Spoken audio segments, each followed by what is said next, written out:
Tout à l'heure, je lisais le livre de vie, et quand tu parles du Képri, tu le présentes comme un cheminant. Moi, de ce que je comprends, la voix du cœur est une voix directe. Ouais.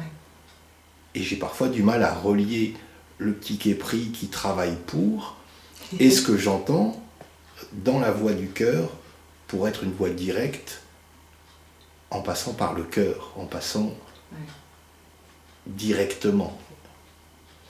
Et si tu peux nous présenter ce directement, qu'est-ce que c'est? Qu'est-ce qui fait qu'il y ait une bascule? Alors on va revenir déjà sur Képri, le cheminant. Tout chemin, il est un cheminant tant que l'être est identifié d'une manière ou d'une autre, sur un plan ou un autre, sur un de ces corps conscience ou tous les corps, tant que la notion de dualité existe, il y a un cheminant. Et ça peut être extrêmement subtil. Et en Égypte, ce cheminant se nomme Képri. C'est le scarabée, la représentation du scarabée. Alors il existe deux types de cheminement, et ça c'est ce que je partage aussi dans les deux voix et la non-voix, dans le webinaire, sauf que ça a été axé quand même autour du yoga. Mais c'est pareil en Égypte. La voix lente, la voix dite de la fourmi, en Égypte, ce serait, et je dis ce serait parce qu'à aucun moment, si tu observes, le scarabée n'est représenté sur le plan horizontal en train de pousser sa boule d'excréments. Képri est représenté en Égypte les ailes déployées. Donc c'est la voix de l'oiseau.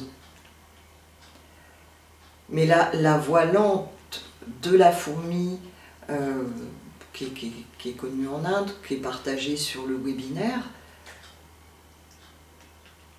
ce serait donc Képri, le scarabée qui pousse sa boule d'excréments, avec ce symbole du scarabée qui pousse sa boule d'excréments, de réincarnation dans laquelle il va mettre ses œufs, donc avec un principe de réincarnation, et il s'oriente, nos scientifiques l'ont prouvé il y a peut-être 40 ou 50 ans seulement, que le scarabée s'oriente d'après la Voie lactée, et pousse avec ses pattes arrière, c'est-à-dire il revient en arrière. Donc c'est pour ça que les Égyptiens l'avaient choisi comme symbole du cheminant, qui veut revenir à la source, guidé, orienté par les étoiles. Mais dans ce cas-là, il est sur le plan horizontal, il pousse ses excréments. Et ça, ça correspond à la voix lente de la fourmi. Et dans l'enseignement de vie qui est symbolisé, représenté par le tarot de vie, c'est-à-dire que c'est un moyen d'accéder au livre de vie qui est le livre de Thoth, qui n'est pas un livre manifesté sur le plan terrestre. Dans ce cas-là, ce serait passer d'une lame à une autre. 1, 2, 3, 4, 5. C'est quelque part ce qu'on va visiter dans le pèlerinage. Sauf que dans le pèlerinage, et ça je l'expliquerai dans le pèlerinage, c'est quand même revenir à la source, et on a l'impression que c'est linéaire, mais en fait c'est spiralé. Cette voie égyptienne, c'est pas un scarabée qui pousse sa boule d'excréments, jamais l'Égypte en présente. La voie de la fourmi n'était pas du tout une voie abordée dans les temples. C'est la voie de tout le monde, en fait, hors du temple, du temps des temples initiatiques. C'est la voie des êtres qui, peut-être même pour l'instant, ne s'intéressent pas du tout à la vie spirituelle, à Dieu. Sans qu'ils s'en rendent compte, en fait, c'est ce scarabée qui pousserait sa boule d'excréments. Donc c'est un cheminement. Après, il y a l'autre cheminant, qui est la voie de l'oiseau, où il est encore dans une vision, ce cheminant d'être coupé, d'être séparé de ce qui est, de devoir encore atteindre l'éveil. Et ça, c'est la représentation du scarabée, les ailes déployées. Et puis, il est cette voie directe dans l'enseignement de vie, qui est cette voie que je partage à travers, en fait, tous ces partages, les retraites, les satsangs, qui est la voie directe, qui est la voie du cœur en Égypte. Donc cette voix du cœur est une voix directe, parce que justement, alors elle est représentée dans le tarot de vie. Elle ne passe pas par la voie de la spirale. Elle ne passe pas par la voie linéaire, ni par la voie spiralée. La voie linéaire, c'est la voie de la fourmi. On va passer 1, 2, 3, 4. La voie spiralée est quand même une voie linéaire, parce qu'on peut passer par une voie d'éveil. Donc ça aussi, c'est décrit dans l'enseignement de vie. La voie des 6, la voie des 7, la voie des 8, la voie des 9 au niveau des nombres, ou refaire 1, 2, 3, 4 de manière spiralée. Et la voie du cœur, elle va droit au but, qui est « je suis ». Alors, elle va droit au but parce qu'on démarre tout de suite.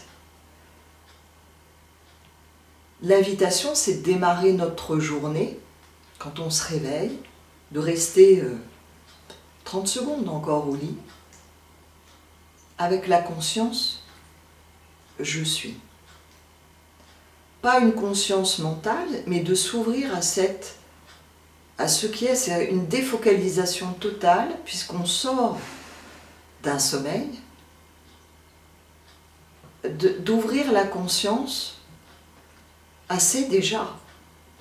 Cela est toujours. Mais nous sommes d'accord que la majorité des gens, celui qui dira « je suis cela », le dira à partir du sens du moi. Voilà. Il ne sera pas en expérience de cela. C'est de s'accorder, parce que c'est déjà.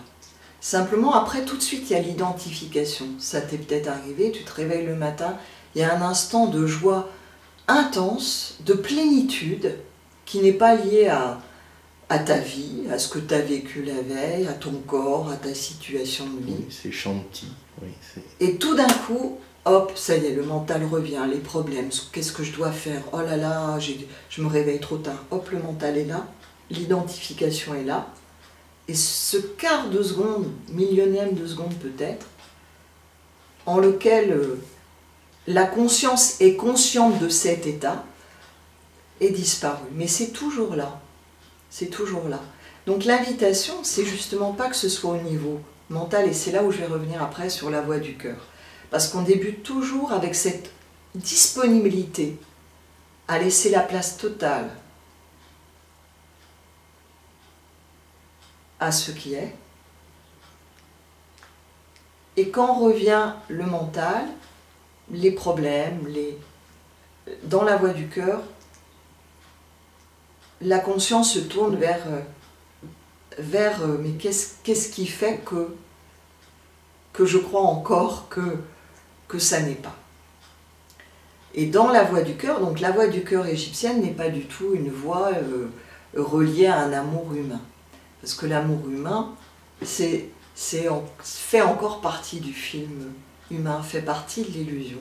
Cette voie du cœur, c'est être disponible totalement à ce qui est.